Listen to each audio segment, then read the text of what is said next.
and gentlemen, let's hear it again for Aaron Dewey Lennox. Awesome.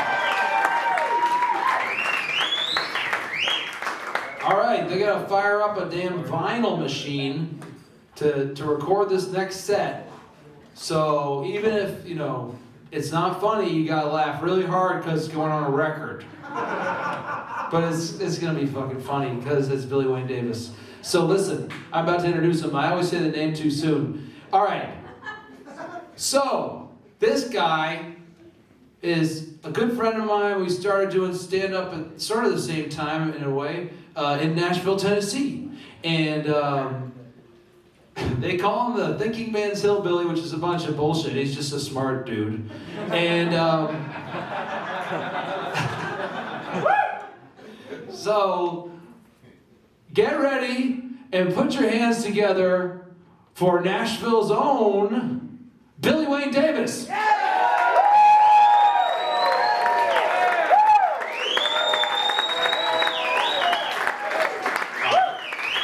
You can sit down.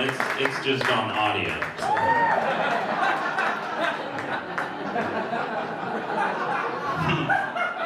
Appreciate the effort. No one's gonna see that.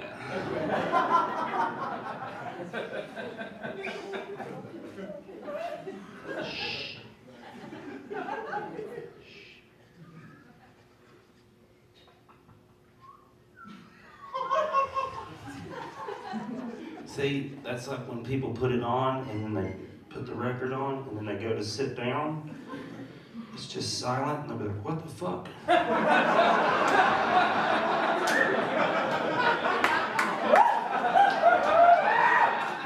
But you kind of fucked that up too, so. You got a lot of spirit. I don't like what you've done with the place, Nashville. Tootsie's is 4 stories. That's too many. Shouldn't be that many sad drunk people underneath. Also today, I got a haircut and a shave, and it cost $90 fucking dollars.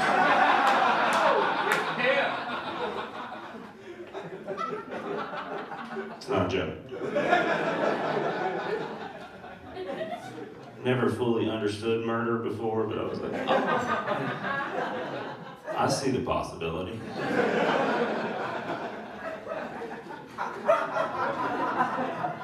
Stupid. This is fun. I've been traveling a lot this year. I got to go to the Middle East. I didn't go with the USO or the military. Do you know you can just go over there?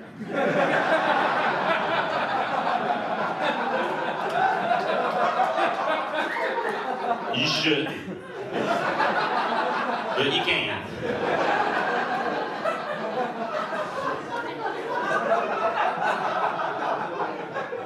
I stopped in Dubai first, and Dubai's what happens if you let a rapper design a city. Then they let his strict single mother make all the rules.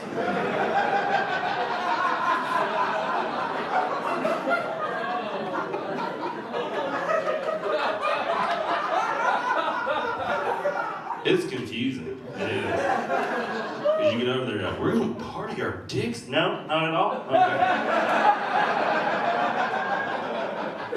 At least it's unbearably hot.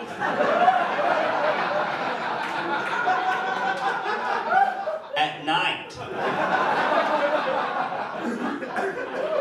Oh, cool. Instead of rain, just more sand comes? Awesome.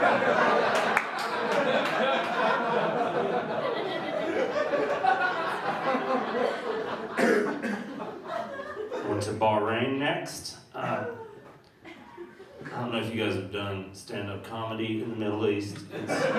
It's tricky.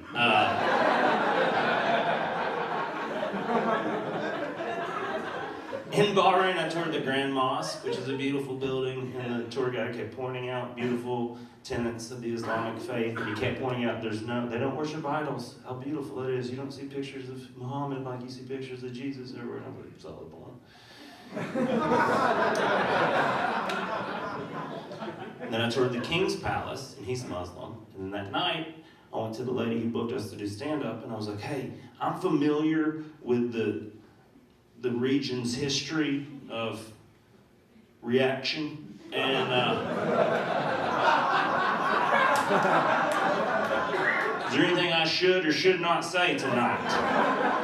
She's like, you just do what you do. I was like, cool, you don't know what I do. That's cool.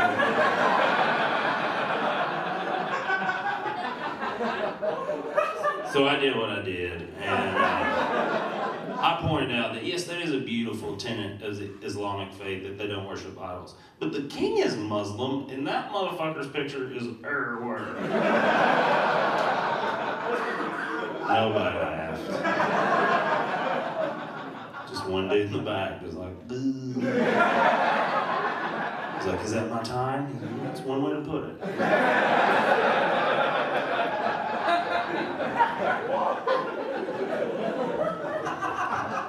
I'm gonna go back home. I flew back to the United States and we landed in Texas. I woke up and looked out and I was like, oh, we went all the way around. I took 2 Ambien. That's too many, isn't it? Out for a couple days. Texas and the Middle East are the fucking same. Same geography, just a different shade of dickhead pulling shit out of the ground. Look at this! Look how much money is in here. No, it won't mess the environment up. Just pull it out. Don't look at us. Look at the steeple. Whatever symbols up there, worship it. Do that.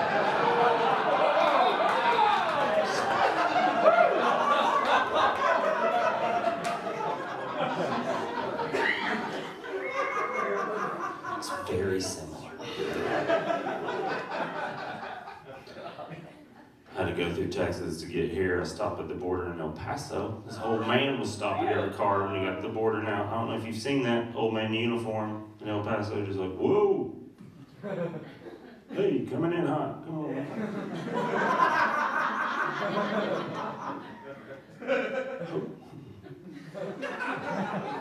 You a citizen? Yes. You a faggot?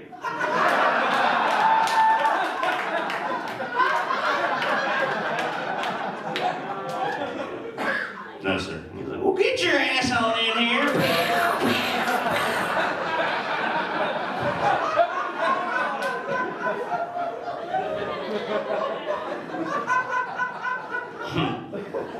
I've been doing that joke for 8 years. It's on my first album. It's on this album. It's going to be on every album I ever do, because Texas don't always do dumb shit.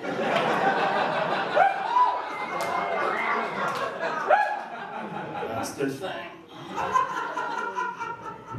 People always say, like, do you do that joke in Texas? I'm like, hell yeah. They like it more than anybody else. I know that dude I'm talking about. Officer Yosemite.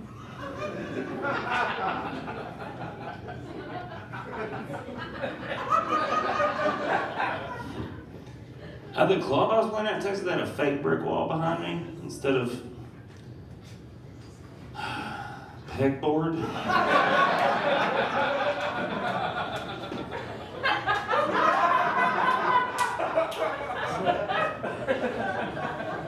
All right, next I'm gonna get some tools.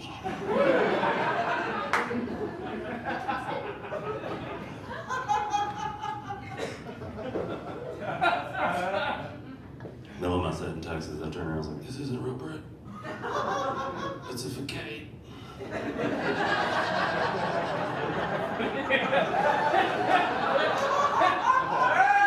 This lady in the front row looked just like Peggy Hill from King of the Hill.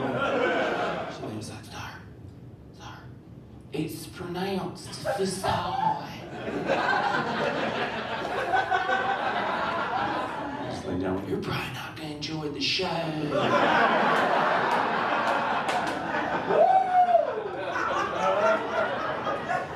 Her husband leaned over and was like, damn it, Peggy. Do not applaud that. That is the only impression I can do. Don't. trying to do McConaughey, but already kind of sound like him, so that doesn't count. Evidently, that motherfucker can act now. I don't know when that happened. He's just hanging out like 20 years. He was like, hi. Somebody walked in one day and was like, Matthew, you should try. He's laid back. He's like, all right. How about I just lose a bunch of weight and keep playing the same character? That's fun to do, to watch two people like, motherfucker, that's what he did. That's how Hollywood works. Like, all the other pretty people are like, hey, did you see what Matthew did? Did you see that? He wasn't as pretty for like a year. That was hard as hell. I bet he only got most of the pussy instead of all the pussy.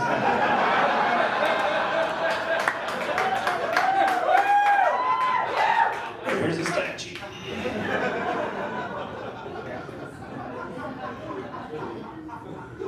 I knew DiCaprio was going to win this year the first time I saw The Revenant, because like 15 minutes in, I was like, he's going to win. It was like 5 minutes ago, I wouldn't have fucked him for a minute. He's going to win.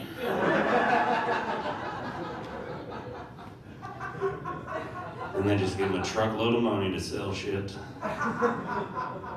McConaughey does the beef commercials now. I don't know if you've heard that. It's a little too laid back for beef for me. Because I grew up with that Sam Elliott beef, you know what I'm talking about? Beef.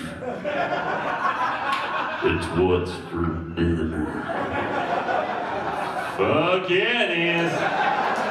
Yeah, I'm getting steak tonight. I need to order the shit out of some steak. I pull my dick out. Just each day with my dick out. Look at that. I'm a man eating steak. That's what's happening. Feed my dick some steak. Eat the steak.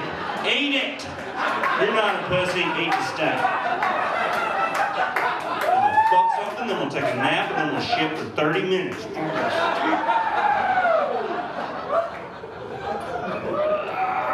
left arm hurts. It hurts. You guys got that quick? I did that joke in Cobb County, Georgia, home of the fat fuck, and they didn't get it at all.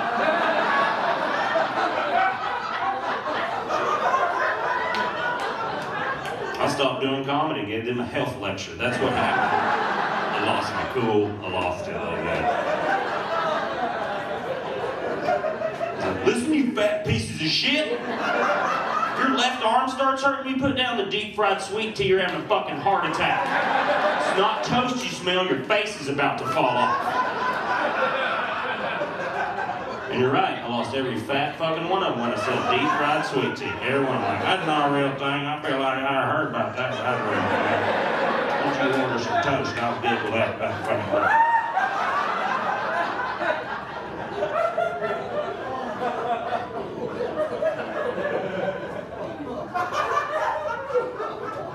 If you're a cardiologist, go print money in Cobb County, Georgia.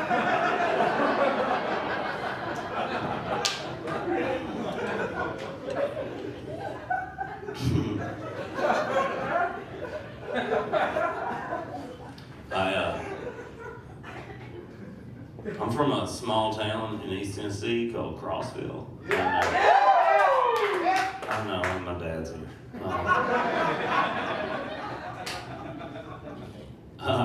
But when I live in Los Angeles, when I tell people I'm from a small town, that confuses them. They're always like, Chattanooga? I'm like, oh, no.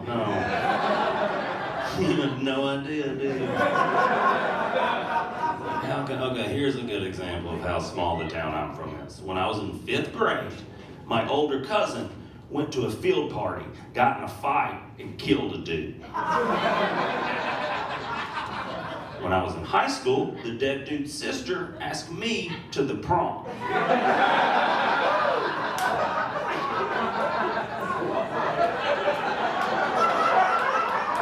That's a small town. Not a lot of options.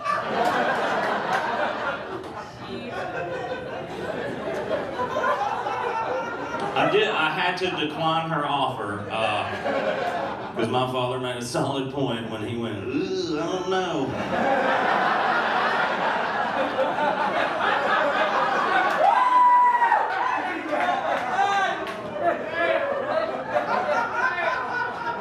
She might have forgot, but I don't think her daddy did.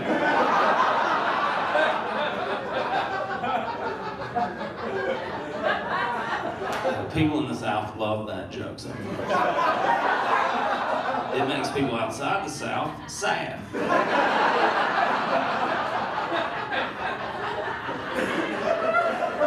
People in the South is like, those are two good daddies right there.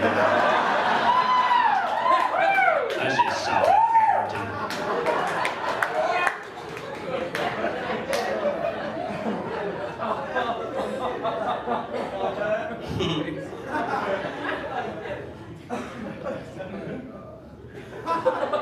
I left as soon as I graduated high school.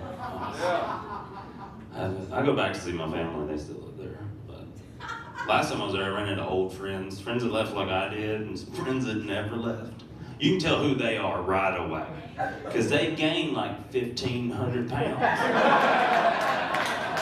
And their kids have already dropped out of high school. I'm 35, do that math real quick. They can. Some of y'all laughing didn't do the math. So we're all hanging out, just catching up, having a good time. In the middle of the conversation, one of my friends that had never left looked up to see one of my friends that had left walking up and lost his mind. It just started screaming, holy shit! Holy shit, I hadn't seen that subbitch right there in a coon's age. And we're like, you gotta shut your mouth right now, stop talking. Everything you're saying is racist, stop that.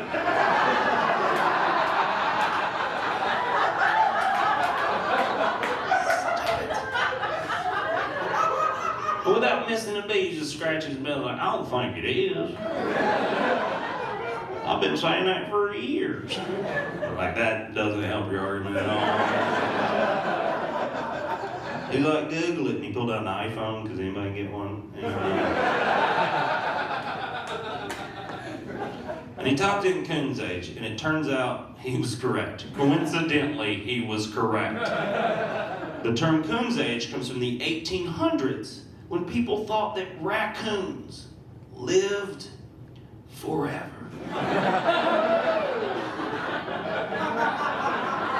They thought raccoons were immortal. That's amazing to me. The origin of coon's age is dumber than racism. There's not many things dumber than racism. I can only think of one thing: ventriloquism. That's it. That shit needs to stop tonight. You know who likes ventriloquism? It's like children about 8 years old because their brain's still forming and they don't know it. And old people about 80 and above because their brain's just falling out every pore at all times. Just like, it hurts every day. It does. Oh yeah, every day it hurts. Look at that.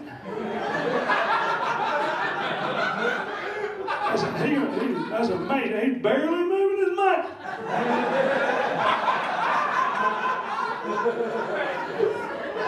He's not racist, the puppet is.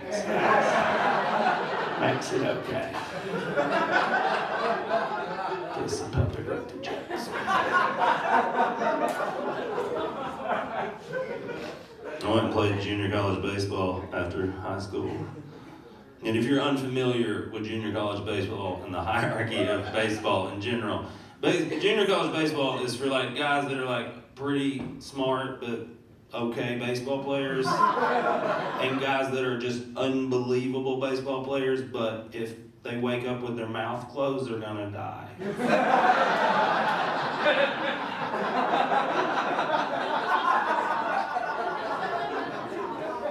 It was fun. The bus got weird though, because it's like a bunch of 18, 19, 20-year-old dudes on a bus for 8 hours, just hormones, so weird. Like, my best friend thought it would be hilarious that when I fell asleep, what he would do is pull his dick out and get it fully erect, and then start jacking off, looking at me, and then wake me up. And he's right. After the first time, it's hilarious.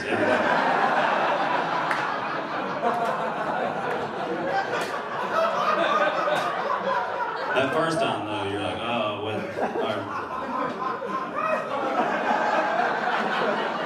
You like me in a different way than I like you. I'm flattered. It is flattering. I'd like the friendship to continue. Maybe just don't wake me up.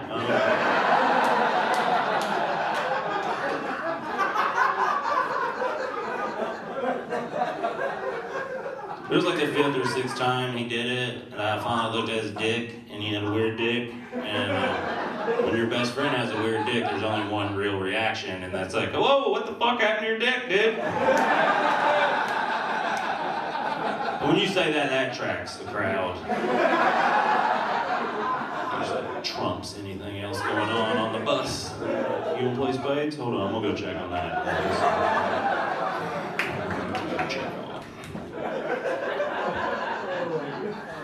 And he was like, what are you talking about? And I was like, well, there's something wrong with your pee hole. Not supposed to be like that. He's like, it's always been like that. And I was like, I don't think it has. He's like, I can fit a dime in there. And I was like, okay.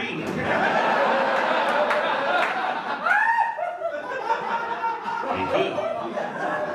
And it wasn't like a coin slot. He didn't fit it in like that. Like I was putting it in a Coke machine. He fit it in like a lid. Like it was like, yeah. Yeah, a weird dick. I told you guys that. It was weird.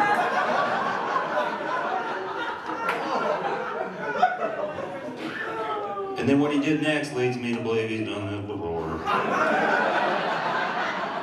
He squeezed the shit out of the shaft of his cock, and the dime shot out, and then he caught it.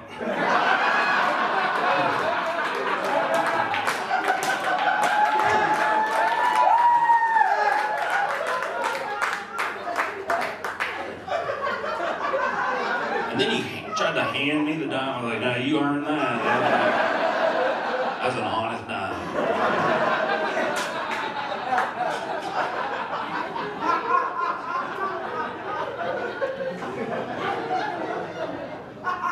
We started, I started fucking with him immediately. I was like, you get your girl to finger that thing, man? And our whole team knew, oh, this is fun. This is a fun thing, except for one dude named BJ who didn't know we were kidding and was like, nuh-uh. And at that point, when he said, nuh-uh, everyone on our team bonded together without saying a word, and we're like, well, we have 2 goals as a team now. Win a national championship and get someone to finger Biggie J's people. We accomplished one of them. I ain't wearing a ring.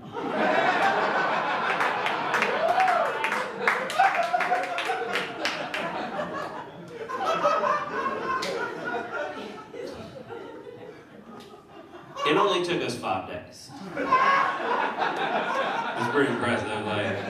We had girlfriends involved too. They'd be like, I thought of all the guys on the team that would be into this, it would be BJ. You just see his wheels turning. He's like, what is going on? How have I never heard about this?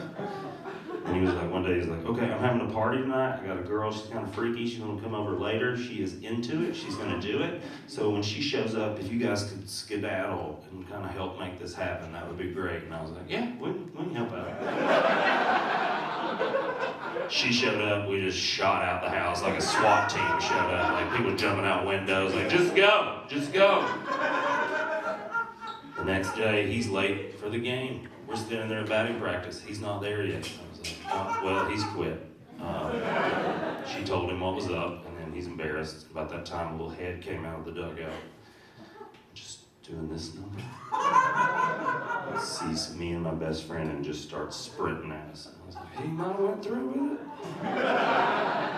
And we're like, oh, we're gonna have to fight him. Oh, shit. You go low, I'll go high. I don't know, I think we might have to kill it. That's the only way this ends. We didn't think this through at all. And he just broke down right in front of us, that athletic position. He was like,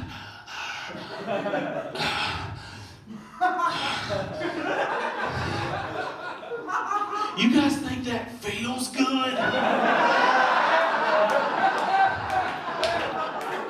I I just collapsed in a puddle of joy. Just laughing that kind of laugh like when your dad tickles you when you're younger and you can't make noise. That's how good. You're like, it's too much fun. I can't communicate that I'm gonna die. And he just kept talking like through me, almost dying. He was like, and then like at first we were just jamming in there. That hurt. And then we poured lube in there. And I was like, oh my God, you gotta stop. I can't.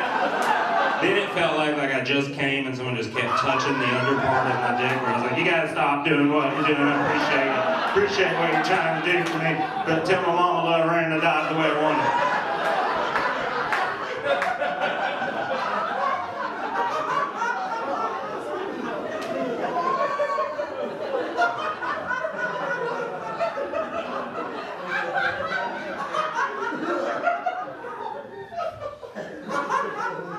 He's the only one that got drafted to play professional baseball.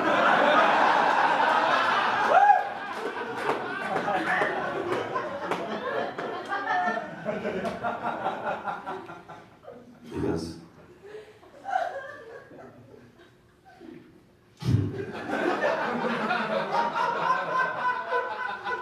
I quit playing baseball after that. You can't really top it. I went to a bigger school. I went to Western Kentucky University, and no. I was ready to party. That's why I went up to Bowling Green, Kentucky. I joined a fraternity because they were really pushing that beer and pussy agenda. And I was 20. I was like, holy shit, those are my passions. I'm in, let's do it. Then you join, and 2 weeks in, you're in the basement in a robe holding two dudes' dicks, and you're like, this isn't what you said it was gonna be. Not enough beer for this. There's not. Gotta be a better way to network.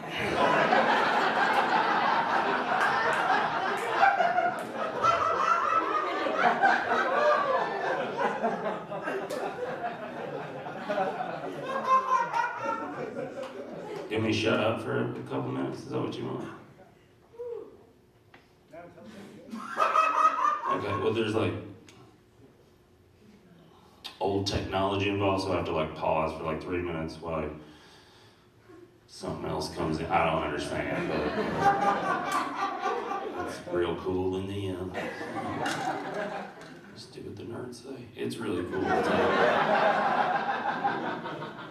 not a dummy. Come on. I'm thrilled. This is very exciting. This isn't going on record. This is just me bullshitting for a second. But I'm very excited to be a part of this. And you guys know that Jack White is a Civil War ghost, right?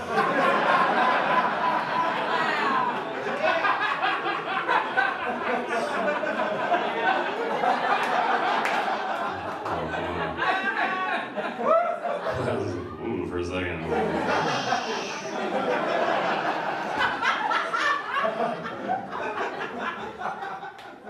It's pretty cool. What he's accomplished. I didn't get it for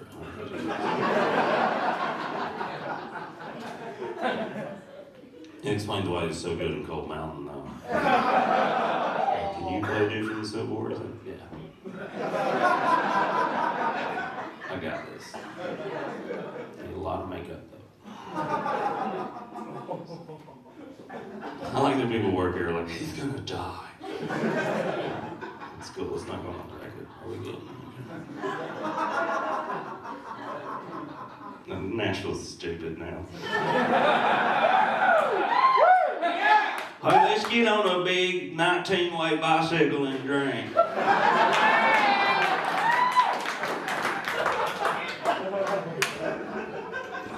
There needs to be a part of that bridge that just they turn off and just ride it.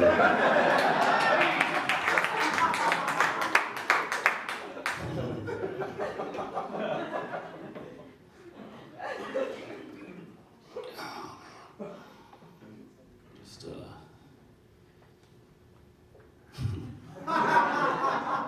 Aaron was on earlier. That's my girlfriend. I did good, man. She's Jewish. Jews don't believe in an afterlife. That's why they have so much anxiety. They gotta get shit done now.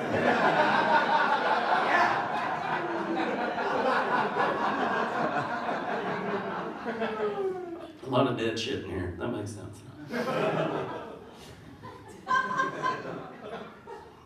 They talk to each other after hours. What?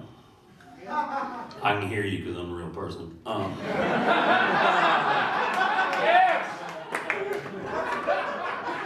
And we're back. All right, cool. No, it's not like that. It's not.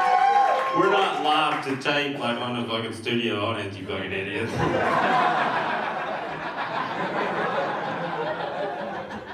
Although you can make $50 a day in Hollywood, you're good at it.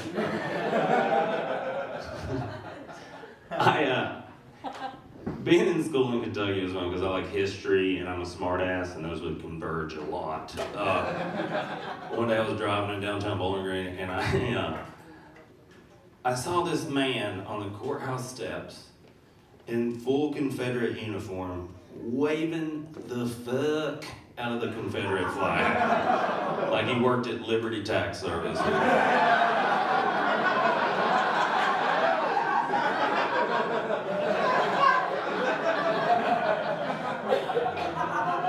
Screaming, of course, the South will rise again! The South will rise again! So I rolled up, rolled down my window, I was like, hey man. He's like,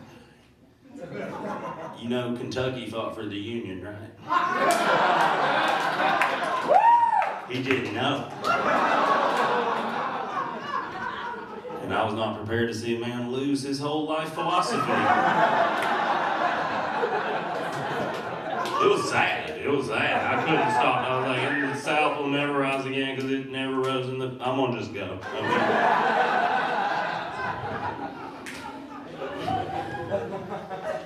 I went to a Klan rally in college. Yeah, when I say that sentence outside the South, that's when everybody's like, there it is. I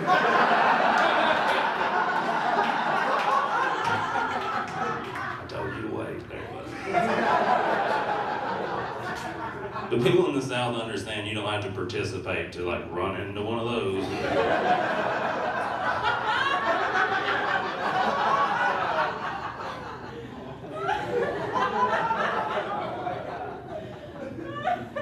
My buddy called me on a Thursday coming from college. He was like, dude, did you read the paper? I was like, I'm in college. He's like, well, the Klan's doing a rally on the courthouse steps, 9 a.m. Saturday morning. You want to get shit-faced drunk, go watch that? Yeah. That's all I can think about doing now. I've never seen dinosaurs before.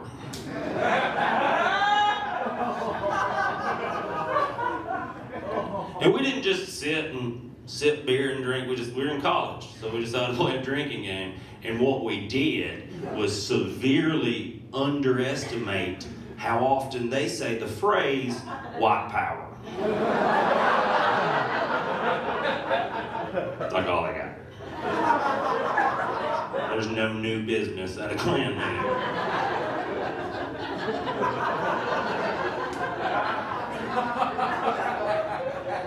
There's nobody going, Jesus Christ.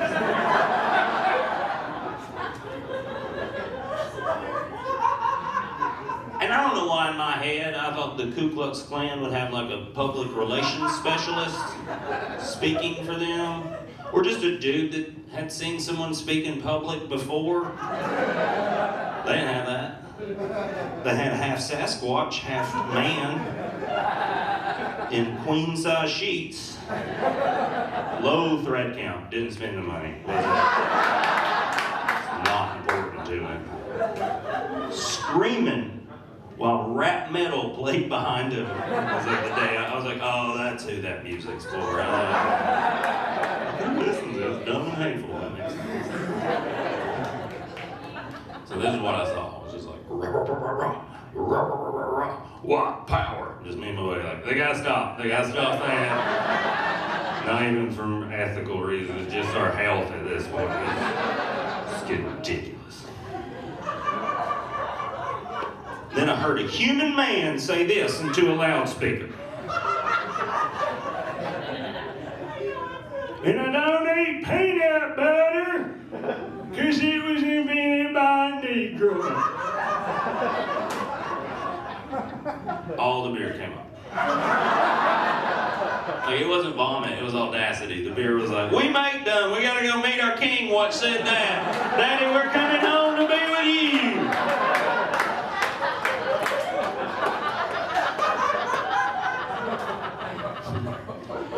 My drunk buddy just swaying beside me. What do you think? What you thought he said. I never hated anything that much. Give up peanut butter, he's crazy. We could change the whole world with a Reese's cup. I love that thought. These two drunk dickheads walking in through a Klan rally and was like, hey, shut up. Turn that Limp Biscuit on.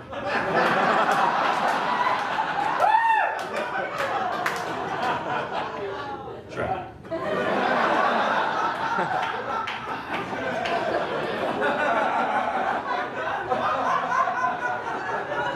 You're fat, you love it.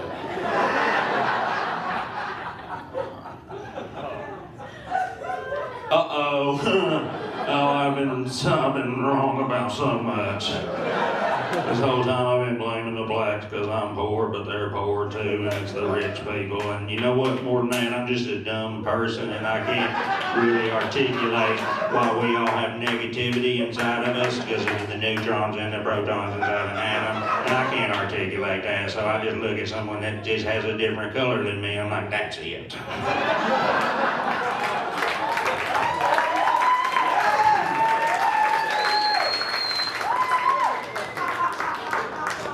And don't think I don't see the irony of the chocolate with the peanut butter. That's just comedy.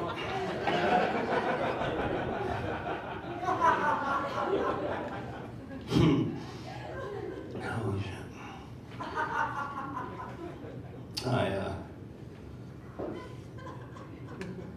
I'm a single father now. I don't say that for sympathy or anything. I just like chicks and I can party every other weekend. My son wasn't planned. I left it in there longer than I should have. I don't know if you guys have ever done that before, but it feels fantastic. Yeah, it's God's little joke on us, isn't it? Oh, that felt good, right? Yeah. No consequences to that at all.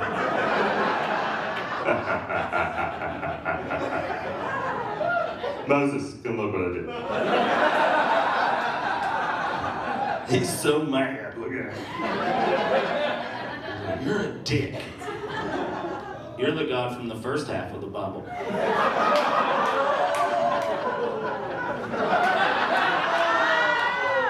You guys read that book? He's a dick, and he has a kid, and he kind of mellows out. Yes! Spoiler, he does end up killing that kid. And the end is pretty trippy. The end is real trippy. You guys did good on that joke, I'll be honest. That joke works good on the coast. Middle of the country does not like that joke. You just hear it, the first part, you just hear their buttholes poke right out. You ain't getting my salvation.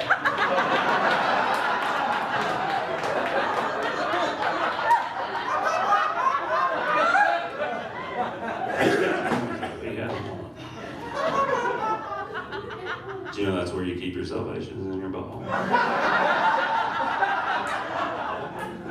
That's why I hate gay stuff.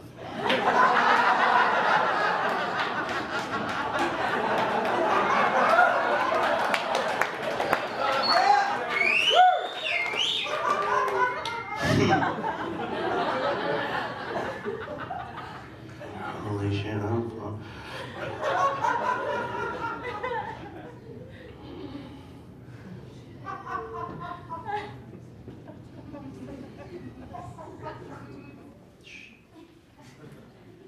I do live in Los Angeles now, which is pretty fun. I have a prescription for medical marijuana. Yeah! Thank you. Yeah, I get headaches. It's going pretty good. show you guys my card after the show just to see the face I'm making in that picture. It's just pure elation, is all it is. It's just me like, we did it!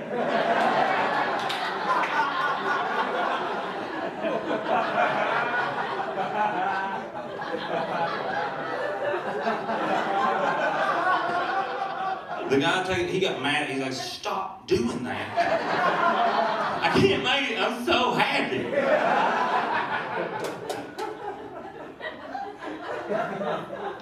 I live behind a dispensary. I know, because sometimes God listens.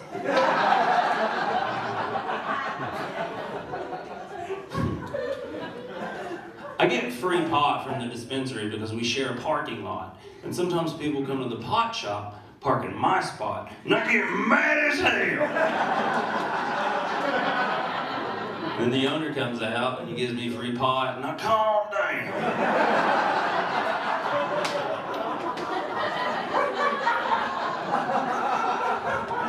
Then he goes back inside and just point people back in the spot again.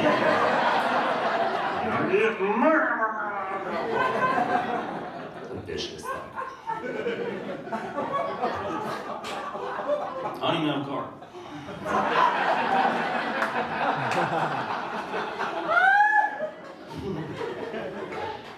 There are definitely side effects to getting free marijuana, though. I got too high the other day. I didn't know you could do that. I've been trying for like a decade, and I did it. My lady had left our house. I was home alone. We had just had sex. I wasn't even horny. But the 15-year-old in me that controls everything, as soon as the door shut, was like, whip it out. I never put it away.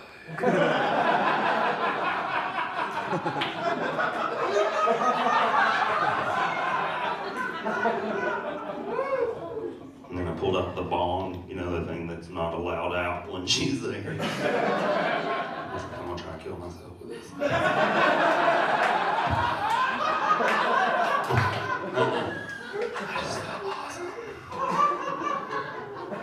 And I pulled up some porn, like pretty regular porn. I had a good childhood.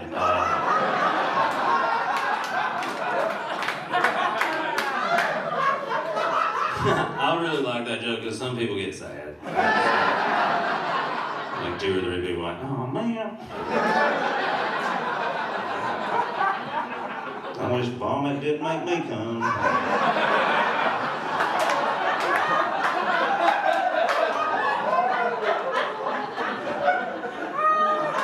But them's my cards.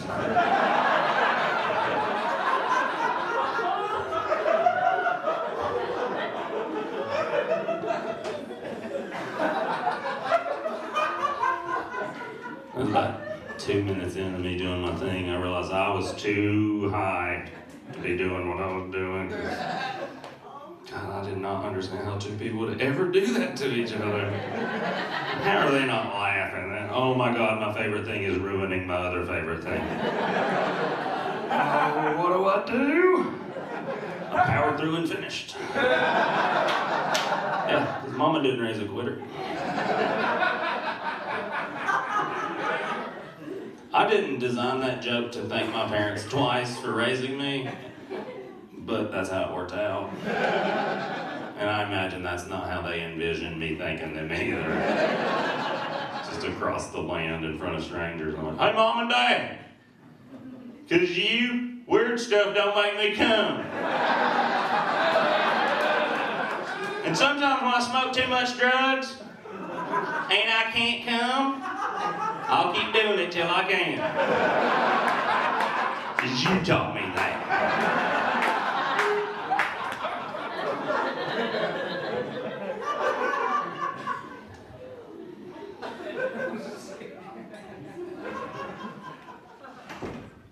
But seriously, thank you, Mom and Dad. Thank you, everybody who made this happen. You guys are wonderful. I'm Billy Wayne Davis.